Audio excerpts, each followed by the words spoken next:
It's on here? Should be on. All right.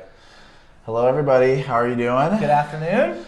Welcome to Theology and Culture Thursdays with Vince and Anthony. I'm Anthony. He's Vince. Nice.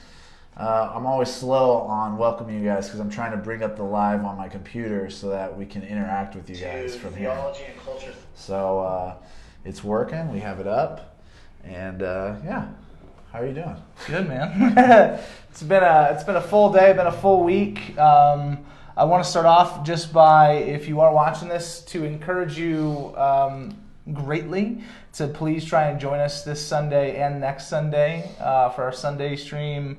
Just talking about some important things as it pertains to, just the realities of the world we're living in and today's current climate, and moving forward as a church and as a people that are trying to love our neighbor and make sound and wise decisions. And what does it look like for us to posture ourselves that way as a whole community? And so really this next Sunday and the Sunday after that is kind of what we had our focus on. So I want to get that out in the front end. Today's desire, we kind of talked about, went back and forth on a bit of what we should do today. And we had this idea of just kind of letting you prompt us a bit. Less a Q&A. So it's not like you have to have like this, sometimes I think when you do like a question and response, I have to come up with a great theological question or something I'm really struggling with. Instead of just like, hey, I'd love for you guys to just talk about this thing. Yeah. And it can be like a one word, just write one word in the comment section. If it's Saints football, we'll be here for the whole day. I'm literally wearing Drew Brees' GOAT t-shirt today. Sure you are.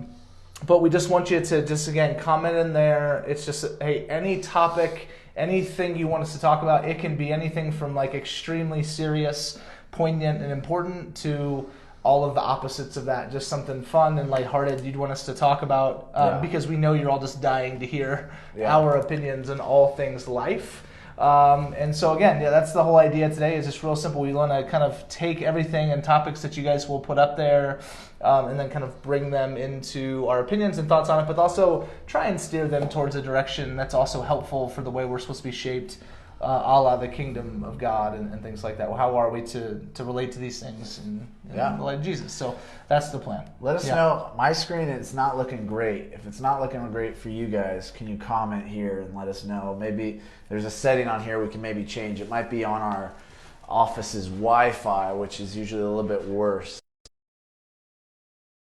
What happens when we're using somebody else's phone and they have Sprint? So yikes. Dude, burn notice. Called out. Let's start there. Let's start cell phone companies. Best cell phone company. Best cell phone company in town is Verizon. I mean, from my perspective.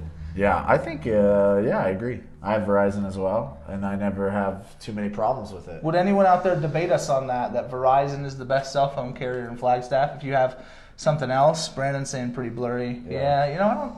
That is interesting. I'm sure it might pick up, but so if there's anyone out there that says it's not Verizon, it's T-Mobile or Sprint, Cricket Wireless. Cricket. Which seems is there like Cricket in Flagstaff? I think I saw one at the mall. Like they had like a setup at the mall there for a while. Yeah. Cricket Wireless seems like not the thing. Like it just seems like a bad name when you're trying to denote like speed and like efficiency. Yeah. Because you think, it's moving along like crickets. Crickets are loud and annoying. Not really something you want to pattern your business off of. It's an interesting name for a phone. Yeah.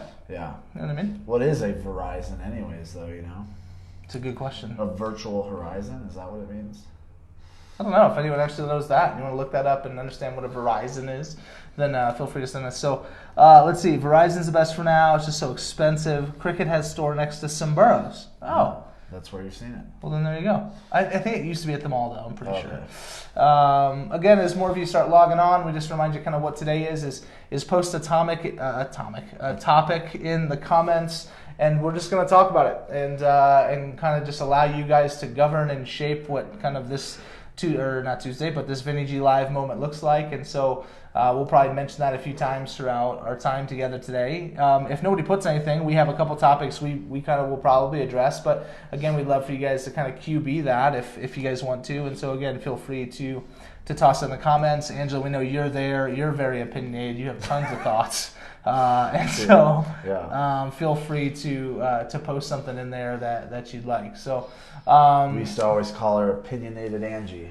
That's right. Remember that? Watch out for Opinionated Angie. You spit on my phone, dude. I think that was from the ceiling. Yeah, so no topics yet. We've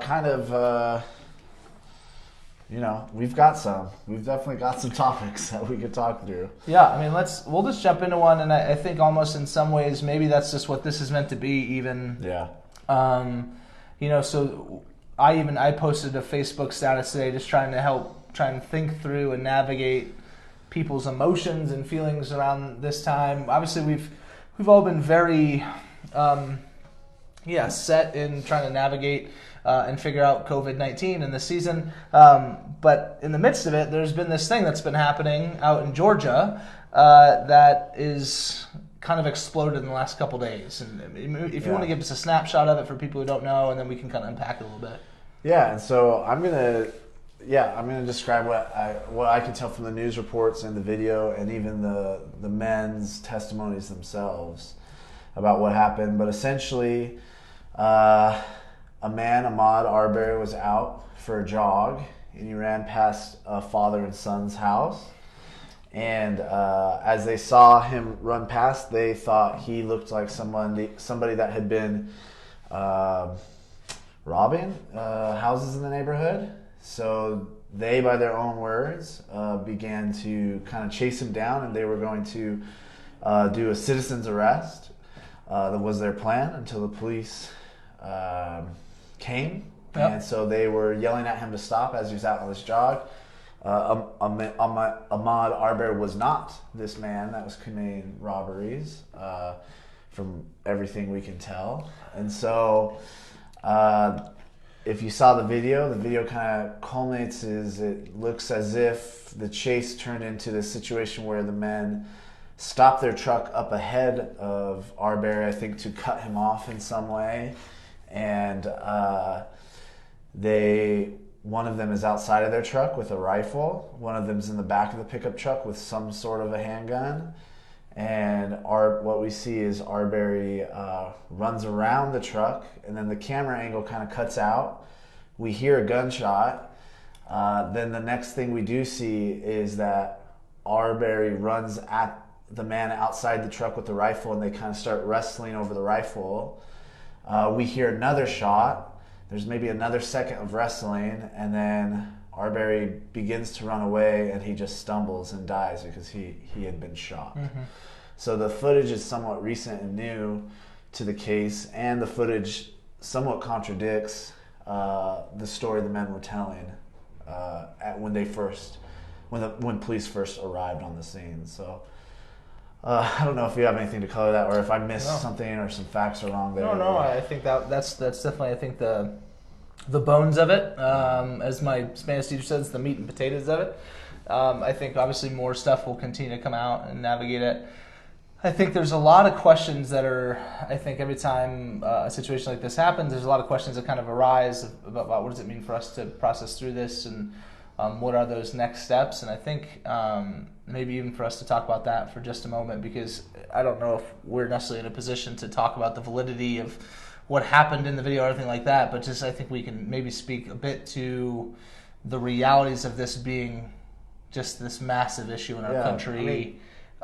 In light of that, I'm not saying ignore what happened in the video, I'm saying in the sense of saying hey, this is just another example of this ongoing thing. I want to add to this.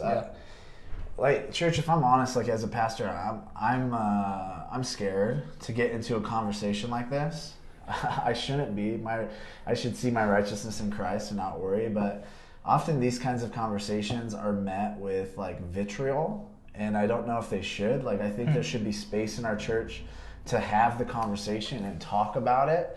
And so if this is something for you, you're watching right now and you're like, this is just going to get me mad, them talking through it honestly through their perspectives, maybe turn the video off for the sake of love between us. And but I really think the church should talk about these things, and there should be candor about these things. I don't think we have to talk about every single thing that comes up in the media, but this involves a man's life, so that's pretty serious. It involves what is justice and all that kind of stuff. And so yeah, I almost even want to suppress into this idea of justice, and maybe even in this specific situation, and maybe we make wrong assumptions, but we want to try not to make the wrong assumptions. So I don't know if you disagree with that sentiment, or about people logging off. I don't or know. whatever. Yeah, I don't know, or my own angstiness about it, or I don't know. Oh no, I think everybody has a certain level of angstiness about it. You see it in,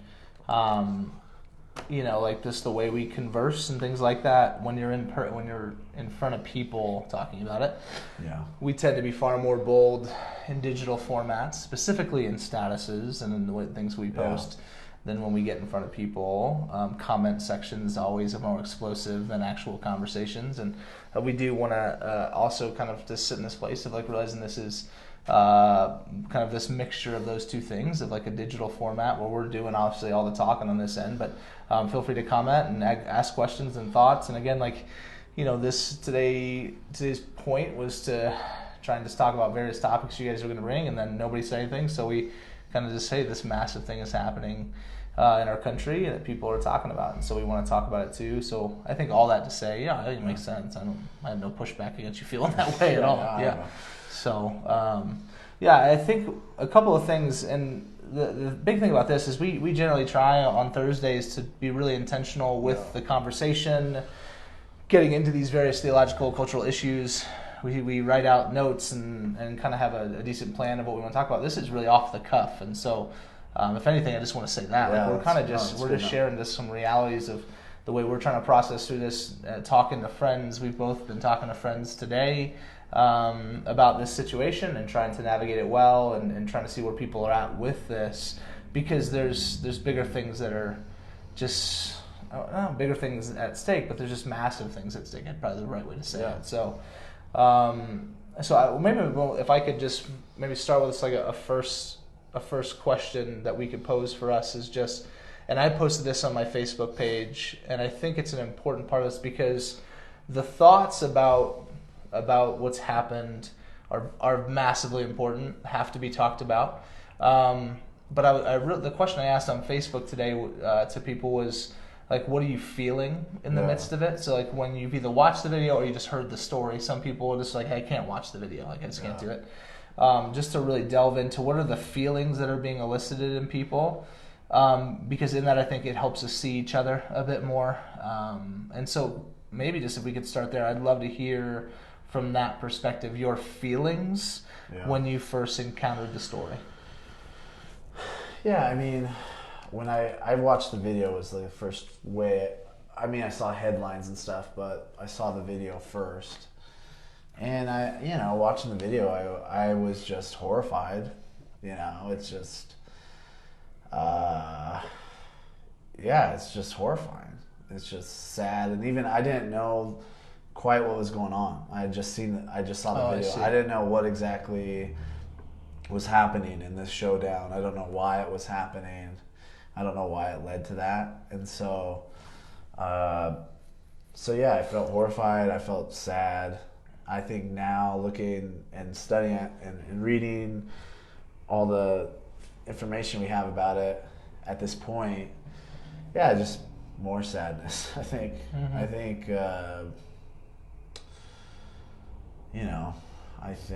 kind of just depressed about it. And among other things, I think there's a few other things kind of coloring that depression too. But I think sad and depression. I think a lot of times I do feel anger, but I don't know if I do right now. So that's where I'm at.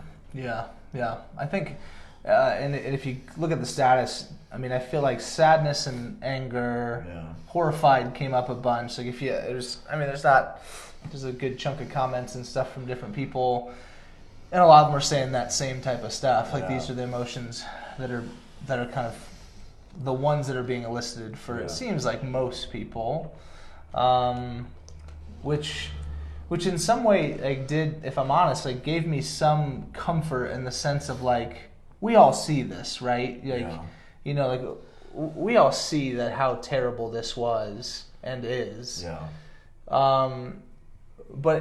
But the reality is like that's just not true across the board, and that's probably I think what was affecting me emotionally today was every person that commented on that status was like, I'm saddened, I'm angry, I'm frustrated, I'm hopeless, and I'm all these things that are just real emotions, and but it'd be really easy for me to be a little more content with it, like, okay, but we're all upset, you know what I mean? But there's a lot of people that aren't, and so even before posting that question, one of the reasons why I posted is because I was seeing statuses that were, let me be very clear, there was no one that was posting like this was a good thing. Yeah. There's no one that's advocating that this should have happened. Yeah. But there was a lot of the, well, he ran at him type of lines. There was a lot of the, well, they thought this type of stuff. Yeah. When it seems like so much of the significant issue behind like how, like why did it even get there? Yeah. Is like I think like the massive part of this of, we can look at like what happened in the last 5 seconds. Yeah. But the last 5 seconds to me are like the least consequential 5 seconds of this whole deal. It's the 15 minutes before. It's the moment he ran by someone's house and they thought, we need to go chase this dude down and question him. Like that's, you know what I mean? Yeah, I mean, I was even astonished that that's like, they admitted to that. Like, I don't know. I mean, that's, I expected, I went looking, trying to see like, okay, what was their perspective on what happened? And they're like, yeah, we saw him ran by, so we decided to chase him down. Yeah. And that was really shocking to me. Yeah, well, I think they just needed some reason to say like, why were they confronting a black man with guns? And like, it's like, oh, we thought he was committing these crimes in town. Which, even that, the more reading, like, there's not a ton of evidence that even said that these burglaries were even really happening in that area, let alone if there were, there's stuff like there wasn't actually like an actual description that was out there for them to even know that he could have met this description. It just was that aspect of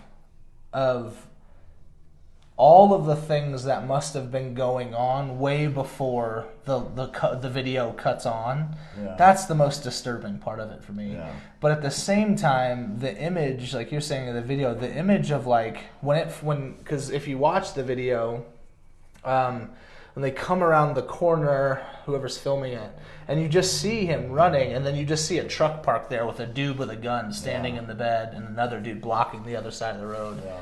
It just like immediately like it was like that was just like when you say horrifying, it was a horrifying scene. Like it felt like true, like it felt like Get Out. Like it felt like this scene from a movie that Tarantino is going to direct. Yeah. And so I think that aspect of it of just like, man, that's an image that I think will sit with me. That in this situation that maybe. In other ways, I mean, there's been so many of these that have been so profoundly difficult to watch and to take in, but that image it felt so like, man, that feels like something straight out of 1965. 1865 Confederacy. You know what I mean? Totally. Just like how does this happen? Totally. So I think that part is making it even more difficult to kind of process through for people. Yeah. I think that's. I just think it's really difficult. I think, I'm seeing kind of people cite like the Georgia law, that there's this kind of like citizens arrest law or something essentially that made it possible for these men to do what they were going to do. And I think there's like, for me, I think sometimes as Christians we get so syncretized and so partisan and so like there's this side and then there's this side and Christians should be on this side or whatever it is that like I'm worried that we're gonna start hearing Christians say like, hey, no, they were well within the law, and that's never like the biblical right. mandate. The biblical mandate is like what is truly just, what is truly right. Yeah. How do we contend for that? And so like what in any part of this as a Christian, at what level do you see that and say, okay, like no, that's really love my neighbor? Yeah. Like you mean like literally nothing. Totally. Not a single part of it. Yeah, I mean, I watched the video and it's hard for me. It like I know that like I'm sad and angry that the video cuts away at this crucial moment. Like if I'm honest, and maybe I'm being selfish and narcissistic by caring about that, but like I wish we could have saw what happened. We hear the shot in the video happen before he charges the guy with the rifle, but one side is saying like, oh, self-defense. But man, when I see him veer around that truck, to me, the posture is I'm avoiding you guys. I'm avoiding you guys to get out of this situation. There's just sadness to me that like we can't know exactly, and with that, but it seems clear to me still, like what happened. I see what you're saying. Yeah. Like so, there's sadness in me that it seems so clear to me, and then yet there's this kind of other side and contention that's like, no. Like, I don't know. I don't know. Yeah. And just to catch you up, if you've jumped in recently and just started tuned in a nutshell, today was supposed to be kind of this, hey, you sent us a topic to talk about, we'll talk about it, kind of let you guys be in the driver's seat of kind of NEG Live on Thursday in this theology and culture moment. And then, we just kind of got on this topic of trying to talk through this shooting that's happened in Georgia. If you're not familiar with it, please go ahead and check that out. And so a lot of what you're even experiencing, if you're listening to us talk, again, this is just kind of us having a conversation about this thing that's happened and us trying to navigate that for our own selves, I think, in the midst of it. And what does that mean? I if it's okay, I'd like to share. So there was a post. So again, I posted this on Facebook, and I want to share one of the responses from one of our friends and fellow pastors here at Redemption Church that I thought was helpful is probably not the right word. Devastating would probably be more the right word. But his name's Wayne Winter. He's a dear friend. Again, another pastor here at Redemption Church, and the question I had asked was just like, hey, how did this video make you feel, or this story make you feel if you hadn't watched the video? And this is what Wayne said. Wayne is a black man, and he's a pastor at a church in kind of inner city Phoenix, and amazing guy. But he said this. He said, as he jogged towards them and tried to go around the car, knowing they wanted him, I felt annoyed. As he wrestled, attempting to get the gun away and fend off his attackers, I felt panic and fear in myself. As he tried to run off, only to run out of energy and life, falling to the ground, I felt like collapsing too, and something broke inside. As I went home, I continued to feel fear and hopeless despair. I considered alternative measures of protection. I felt frustrated with all the times I spoke proper and smiled extra and laughed longer, hoping to relax others' fear. Then I felt numb. That's just like so brutal, because my sadness, and I think so many of us, right, who are not black men and women, our sadness is real, our frustration and anger is real, but I don't have that going on, And so I think when I see that and see it from my other black friends and co-pastors and stuff like that, and hear them talking about these things, there's a real sense of deficiency, of like, man, I don't get this, and I'll never get this, and that's all right. And I think just in the midst of it, of just trying to say like, man, I just want to learn, and I want to be present in this with people, because the Bible is just really clear of weeping with those who weep, and I think like just that aspect of it, of if you're here and you're with us and you're part of this church, and or maybe you're just listening, if you're a Christian, there's one response, it feels like to me, to this, and it is like to weep and to lament and to listen and to learn, and to like push into that aspect of it. And so that's just as an encouragement for us, I think, is a massive thing. Yeah, definitely. Tell me, how do you navigate the tension of, I don't know, letting justice roll down like a flood? Even like the Proverbs 31 stuff of like caring for the oppressed and the poor and doing things about it. Like, how do you navigate that tension in this moment too? Yeah, just in the sense of like what now in some ways. I don't know. I mean, like, yeah. I mean, I think there's a significant amount of advocacy that still remains, I think, massively important. Yeah. I know so many folks, right, that have, and even, sorry to, pick on Wayne again, but Wayne in his own post on his own page he's just kind of called and invited, particularly he kind of calls out kind of white conservative brothers and sisters to speak up, and for a couple reasons. There's the one reason of like, I think he's just tired, which makes sense, of always having to be the one who answers for everything. And then the other part of it is just people don't believe him, you know what I mean? Whereas they'll believe, more white conservative friends in the space of people that generally don't believe, in some of the systemic and individual racial issues that still exists and they're still very prevalent in our country. So I think heeding his advice, of just saying, like, I think there's a reality to just speaking up and being advocates. I always like try and encourage it through the lens of dialogue and conversation, right? Because I think it helps kind of bring people to the table and engage in conversation. Like I don't feel like a bunch of people are ever one to your cause by calling them stupid or idiots or hateful or bigots or racist.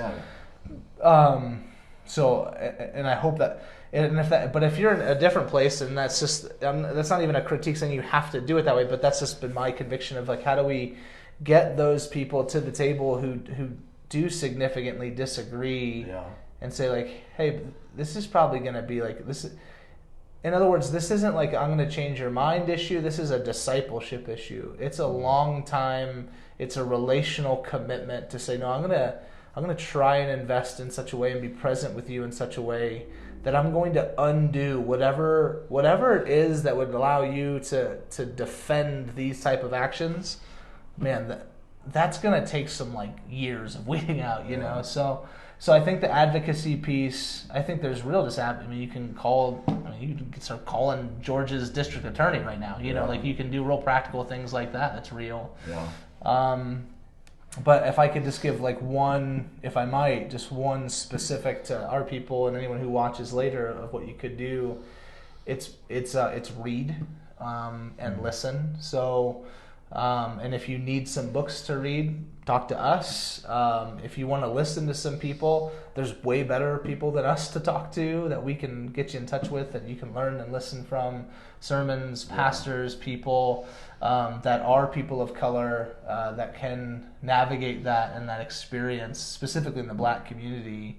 There was also, and sorry to rant on this, but again, none of this is scripted, so it's just kind of coming off the cuff, but there was another really interesting comment from another friend of mine from the post. I was just saying like, hey, like being in Arizona as a Black man, I have similar fears, but I also have this, I can't remember the word he used, but essentially was like, but I'm not as afraid here because I see most of the racism directed towards Mexicans and Latinos, which, and he was lamenting the fact that he even thought that. Like he felt more comfortable because, well, they'll treat them more poorly than they'll treat me, which is like, well, damn, like that. Yeah. Sorry. That's just the way I feel. I'm sorry. But like, that's just church discipline. Well, I know. Sorry, I know. But I think like that line for me was like, wow, it's just such a massive thing in the midst of that. So again, please learn, and put yourself in that posture. Yeah. Would you add anything to that? No, I mean, I have too much to add to. I think I'm not slow to speak. I had a question for you there. I was thinking through. Brandon demoted you. That's actually accurate. He can demote you for that. Yeah, I'm curious. So a lot of times this stuff comes up. It comes up every so often. And kind of the narrative. There's like two narratives. There's like, hey, this is true. This happened. And then there's this, and then this other narrative is like, the media is lying. They're twisting this. This isn't the actual numbers of these things. And then meanwhile, you have these studies that show a lot of this kind of oppression of minorities in our country, pretty clear numbers. Mm-hmm.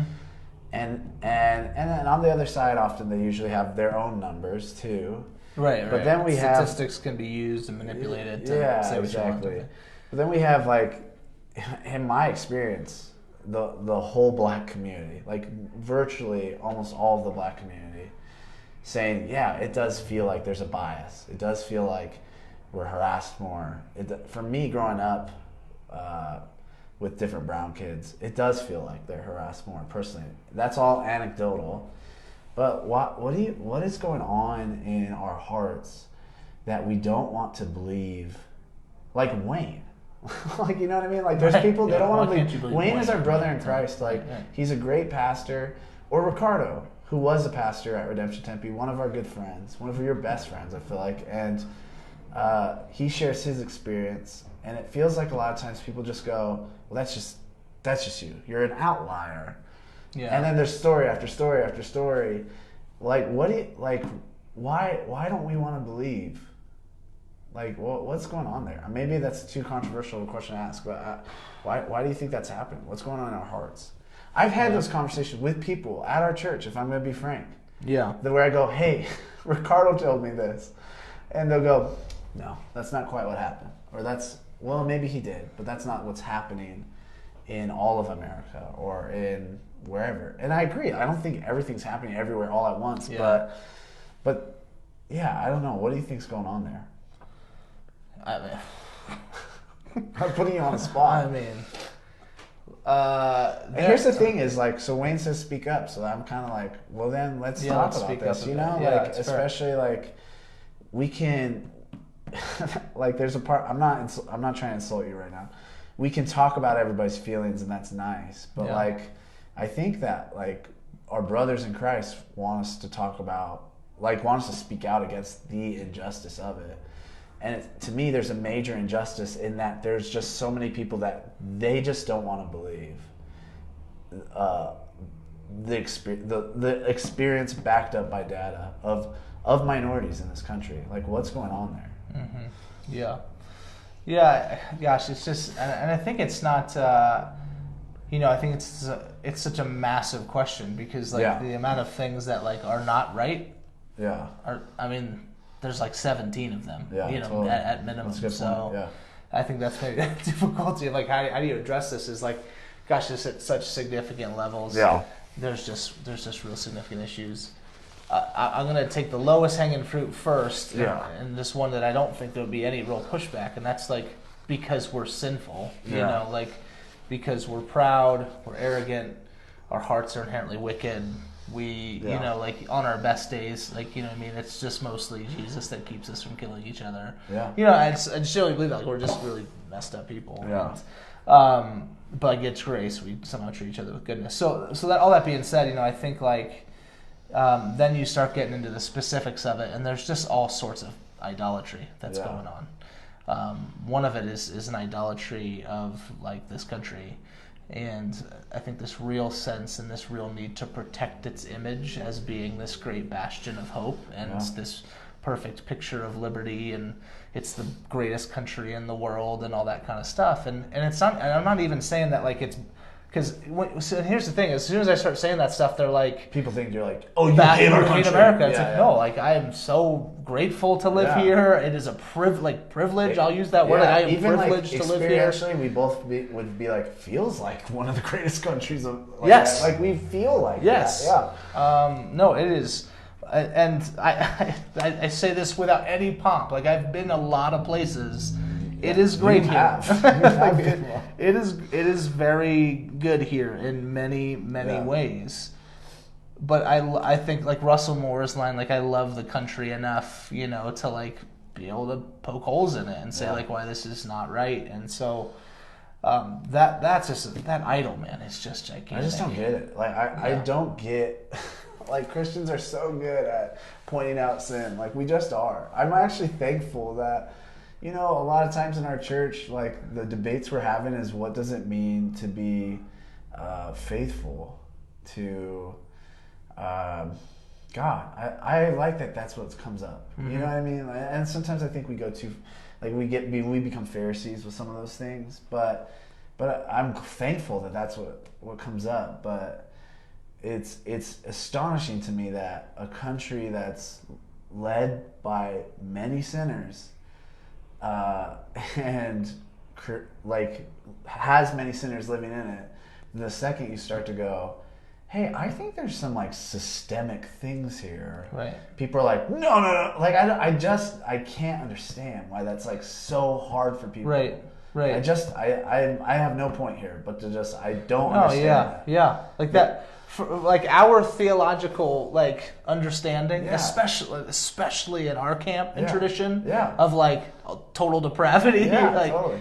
There is, and if you read the scriptures the way we read them, you're like, there's nothing off the table about what man would do to protect their own self, status, power, all that kind of stuff. Like the Bible is just replete with it. So I echoed and say yes. So I think that's one, right? Yeah. And again, there's so many, but I think that's one. The idol of we need to protect the image of this thing, and there's this real sense of defense that is greater over the United States of America than it is over the church. Yeah. So, and the kingdom of God. Yeah. So I start there. Now, Ben kind of brings up, I think, what is another one of the 17 points, and so maybe just speak to that because that got brought up and just chew off this very easy line. So Ben Saleh asks, how does white privilege tie into what happened? This is another thing people don't believe. Here's what I think white privilege is in simplest terms is it's easier in our country to be white than it is to be black. And so part of why I think that's true is for a variety of reasons. I think that when this country first started, black people were in enslavement.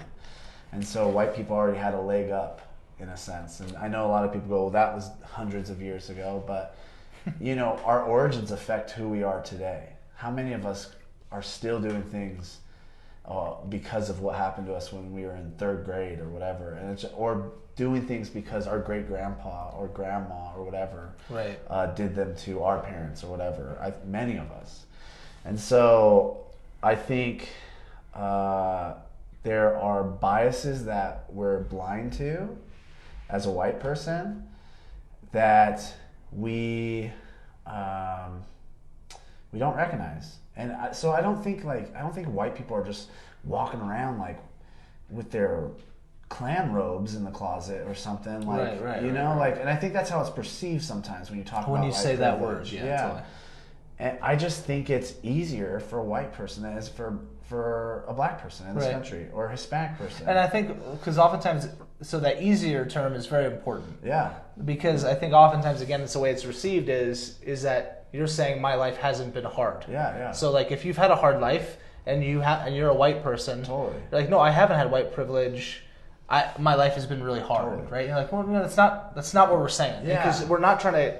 It's not a thing of like not acknowledging the difficulty of your life. It's a separate. I think it feels like people hear it as like that's the only problem too in like culture, and it's like no, it's just one of many. Right, like like I think there's rich people privilege too or something. You know what I mean? Like and like I just think there all sorts of things affects all sorts of who we are in this culture and how we can. Network and do whatever. And so I think minorities on the whole are harassed more by police forces. Not every police force, but in certain jurisdictions it's worse. There's a lot of data that back that up. Me personally, all the police officers I know, I love them. Amazing. And they fight against this. Amazing. They fight against this and they try not to do it.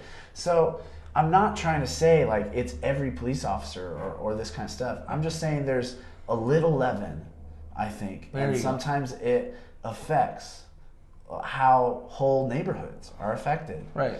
And so how does white privilege affect and influence this situation. I mean, that it took this video coming out before they were like, this is kind of a weird story. Yeah, and that's a really important part of the narrative, that if you missed that at the beginning, this happened in February. It was February 23rd, I believe. So this happened 2.5 months ago. Yeah. And we're only really hearing about it in the last few days. And they just took these guys' word for it. They're just like, okay. Yeah, and the more, maybe the more I'm wrong, you but dig, no, like that's listen, what it the more looks you dig, like there's level, like this guy, he works in the office of like the district attorney, and it's like, all right, so that. Like, okay, well now you haven't, there's just all these levels of just, okay, well what? It just feels super fishy and corrupt, and again, we don't know the details. We weren't there for the conversations between this guy and his boss and all that kind of stuff, but it's just like this stuff just feels too convenient, in many ways, if I'm just honest. If we're just kind of speaking off the cuff a little bit right now, which we are. So I think just that aspect of it is massive. So the white privilege piece is a big piece of it is like, not just that it took this long, but a dude is dead and there's been zero trial. Like there wasn't even charges pressed. Like they didn't even have to go to jail. Not even like manslaughter, nothing. Like nothing. Yeah. Like a guy went out for a run and then did not come home. Yeah. Two white men were on the other end of the killing and nothing happened. Right? And no evidence of him doing what the white man claimed he was doing, too. Oh, right. That's alarming. I mean, it's just alarming to me. Yeah. So I think, Ben, to answer your question, right? I think like even the white privilege piece will play a part in, like, just the fact that these two white guys would sit there and think, oh, we can go chase down a black guy because we think he looks like someone that even more and more it's looking like they didn't even have a description of. Yeah. They just felt like they could go chase down a black guy and confront him who's on a run. Like that's just to stop for a second and put yourself in that place. Like if you're just around and you're sitting on your front porch here in Flagstaff and you see someone run by, does it ever cross your mind, let me go get my gun and let's chase this dude down? Like there's just even something that's part of that aspect that I think is just, that's part of that question as well. Yeah, I don't know. I think you're right, but I don't want to, for the naysayers, I want to give them the benefit of the doubt that there was something extraordinarily evil in these men's heart to want to do. I hope that white privilege doesn't affect that, but it does. I know it does. Yeah. But I'm just saying, I'm not trying to disagree with you. I'm trying to wrestle through this. I think what's hard for us sometimes is like, in our church we have a wide variety of like thought on these kinds of issues, and so we sit down with people who disagree with us vehemently on both sides sometimes, and it's hard because I think a lot of times I do think both sides have very godly people and godly perspectives, and so anyways, that's really good. But I think you're right. I think you're right. It's just stupid. Yeah. So to put a bow on it, Ben, like, yeah, we do think white privilege affect like that. Like, I think where you're absolutely right. It's like they felt they could just go do this. Yeah. Like, you know what I mean? Yeah. We teach our kids like, hey, if someone takes a toy out of your hand, don't worry about it. Maybe people don't teach their kids that anymore. At least I thought people teach their kids. Another kid takes a toy out of your hand, don't hurt them. Just come get me. But man, it just feels like there's this culture of like, do whatever you want if they take the toy out of your hand. Yeah. I don't know. Yeah, and obviously we didn't go into like the defense of white privilege in the midst of that. So we were trying to answer, Ben, your specific question. If that's something that even you're watching, you're like, well, I still don't think white privilege is a thing, man. We'd love to talk specifically to that at some point. I don't know if that's what we want to do right now. Can I be honest though? Like, I don't think it will change their mind. Maybe I'm going too hard here. I just have had a lot of these conversations, and with people that trust me. Yeah. And look up to me and tell me that. Yeah. And then when it gets to white privilege and I go, here's a lot of data. Here's scripturally some things that would make you think there will be tensions between people in these ways. Right. Here's evidence. Here's anecdotal experience. and they just go, no. Yeah. You've been brainwashed, Anthony. I don't know. So yeah, Vince would love to talk to you. Yeah. Like, I mean, I'm like, yeah, maybe I'm not trying to be sinful in saying that, but like, I think there's just certain issues where people just don't want to change their mind on. Honestly, like in those conversations, I'll try to not just stand in my grounds or whatever, but try to go see perspectives and understand things. And I think there's nuances to these conversations too. And I think there's ways people tout these phrases and words in wrong ways too. But yeah, I just feel like most people, their minds are made up. That saddens me. No, totally. And I understand that. I feel like the only thing that, and part of it, right, we've talked, this has been in length of my personality. This is always going to think pretty hopeful or whatever. No, I'm glad. But in the midst of that, though, it's just like, I used to not think it was a thing. Yeah, I know, yeah. And so, like, I used to be in the other end of that camp. You know, I used to, and a lot of issues that, like, I now would plant my flag on and say, like, hey, I'm going to defend this even in an environment like this. I used to be on the other side of that and was pretty set in my ways until, you know, and it wasn't one conversation, it was multiple and enough reading and enough things. And it stinks that, like, I wish I was humble enough that it would have happened faster.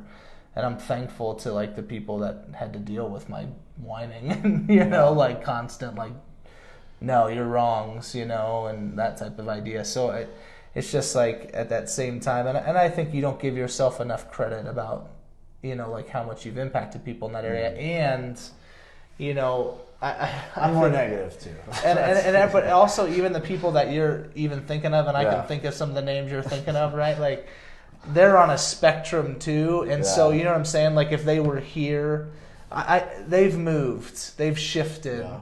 But they haven't crossed a threshold that maybe we're like aiming for a threshold crossover, you know, but it's trying to move them a certain direction, you know. So I want to circle back to that question of just, you know, like what are some of the other reasons why this could happen, you know, and just because we said there are so many. And, you know, I think just another significant like piece of this is just the reality of like this isn't like, and it was based off what you said. This isn't like a new thing in the sense of I think we can kind of forget that. Yes, it's like slavery ended at the end of the Civil War with the Emancipation Proclamation, right, and slaves were set free. That was a great moment, right? You know. But for 250 years before that, and then for another 100 plus after that, all the way up to the Civil Rights Movement, there was still massive oppression, massive indoctrination. We've talked about in Sunday service of how, you know, slaves were given a different Bible from everyone else to indoctrinate them with that had emphasized verses on submission to your masters, that took out whole chunks of the Old Testament story, anything that, like, they took out the book of Exodus because it was freedom and liberty, you know, and so there was the Bible. Literally, you can go and look at this at the Bible Museum in Washington, D.C., and it's just so depressing. But I think it's just easiest to forget that for like 350 years, functionally, our country discipled an entire people group to believe a certain thing about themselves. And discipled another people group to believe a certain thing about themselves. So one was you're superior, and the other one is you're inferior. And it went for 350 years. And we're 40 years post-civil rights, you know, it's like, this is going to take generations if we're lucky, and if we're lucky, if as God moves in this. And so I think there's just realities to, we shouldn't be surprised that level of like racism and we don't need to get into like generational curses and all that kind of stuff necessarily, but the sins of our fathers and the realities of like the brokenness that gets passed down generation to generation. We're like within a generation of like people being dragged behind trucks, you know? And so I think there's just a historical piece to this. Why is this happening? Because it's not that long ago that this was happening every day. Totally. So I think that's another reason. But. Yeah, I mean, for reasons why, yeah, I don't know if I have anything to add besides just the things you've said, the evil there is. Yeah, it just saddens me. Part of why I'm pausing is I just want to be intentional and careful with my words and not just speak out of my anger. So yeah, I don't know. I mean, I'll there's add demonic one last forces one. here. Yeah, There's demonic sorry. forces here too. Yeah, like, that's absolutely true. Like sin, Satan, and evil. Yep. Yeah, that wants to divide people, and we'll talk about that at length on Sunday, this Yeah. Sunday. So please again tune in. So, but yeah, you said you have another one though. What's Yeah, now it's slipping my mind. Yeah. I think the other big piece of it was I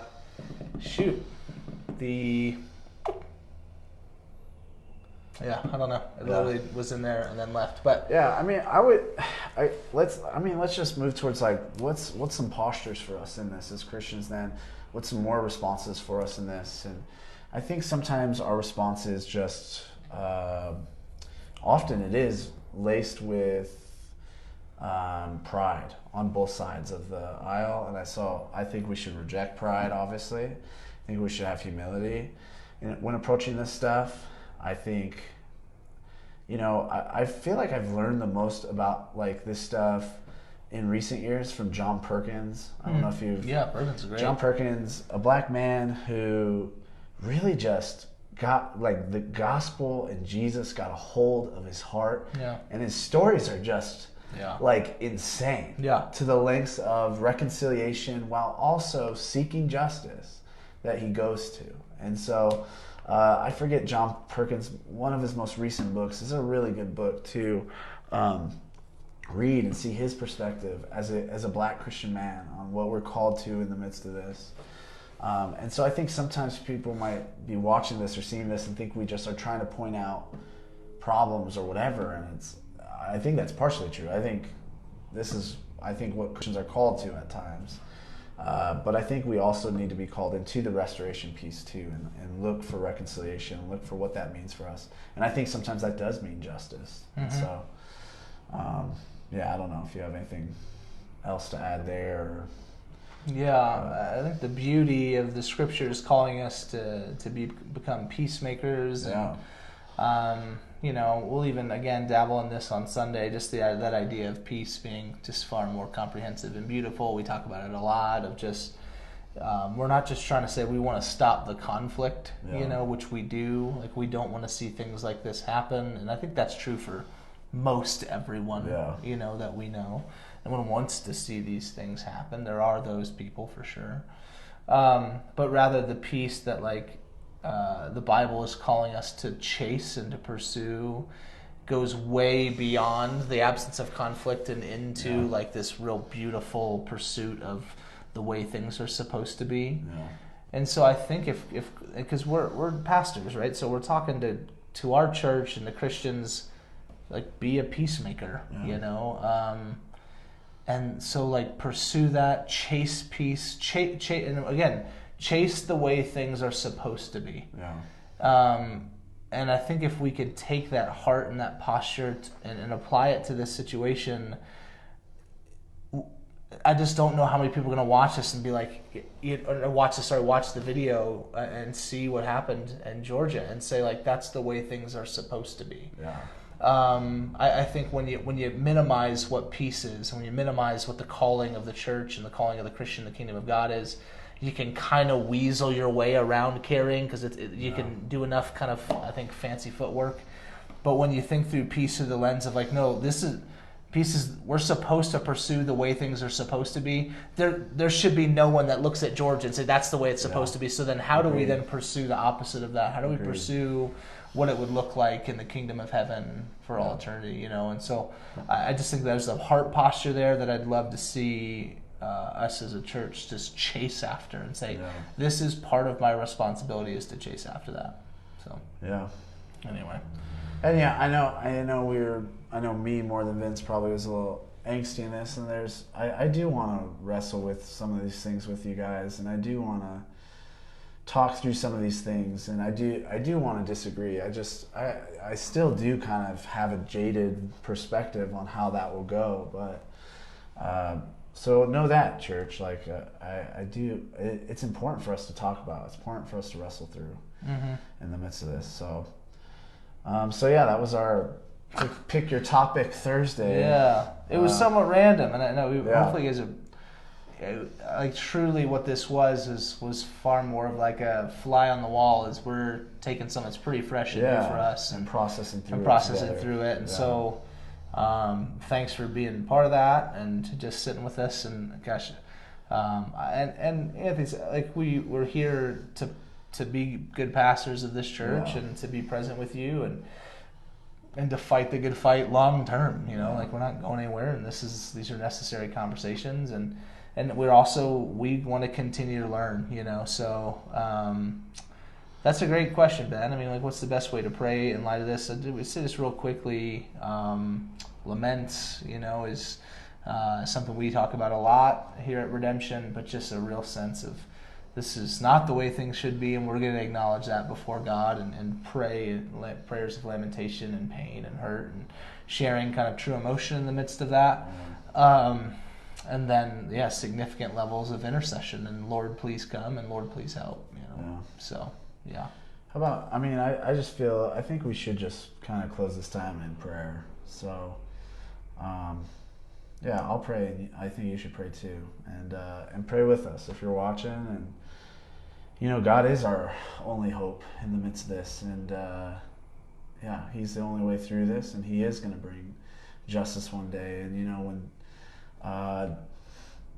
God says to His vengeance is His. Yeah. Like that means He's going to bring justice in every way, the right way that we are so bad at as humanity. So, anyways, let's just pray and thank Him for that, and then we'll wrap up for the day. Pray with us, God. Just help us to see what's true. God, I think we all have biases, myself included, and I don't know, God, there's just these deep things in our heart that we want to believe certain things for whatever reasons. It might be even some sort of a good reason in our heart. I would just ask that we wouldn't let good reasons in our heart keep us from seeing what's true and keep us from seeing where justice needs to come.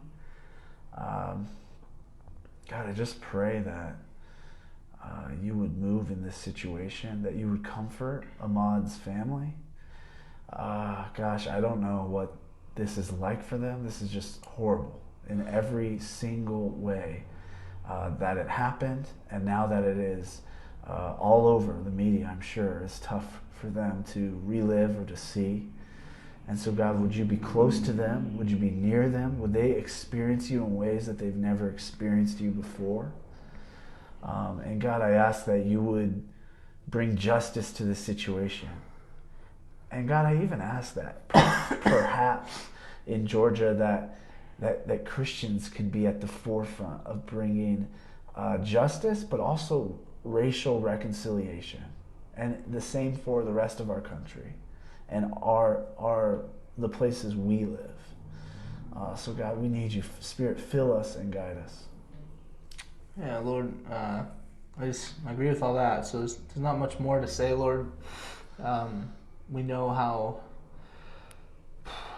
how near to your heart is the care for the oppressed and the hurting, and how much you run to the broken of spirit. And I pray that you would just run to friends like Wayne and people who can grieve in ways that, Lord, I will acknowledge I don't understand. And God, that you would be ever present with them. God, that in your presence they would find life and comfort and peace, hope, love and joy. God, I pray, Lord, for wisdom for us and for your people. God, conviction, Holy Spirit of us. This is not a new issue that the church has navigated. This is a 2,000-year-old issue, God, of trying to navigate ethnic relations. And God, we haven't always done a great job with it. Lord, grant us the grace and the mercy and the peace and the understanding and wisdom, God, to do it better than we ever have. And Lord, let us lead with love, because that is who you are, Lord. We thank you for that. God, would you bless us and bless those who were with us today? And God, would you constantly move them closer to your heart as well, and they walk faithfully in your name. Amen. Amen. Church, God bless you. Again, feel free to shoot us an email, anthonyg@redemptionaz.com, and feel free to contact us. But listen, thanks for just being part of this conversation with us, and we love you, and we'll see you Sunday, 10 a.m. God bless you.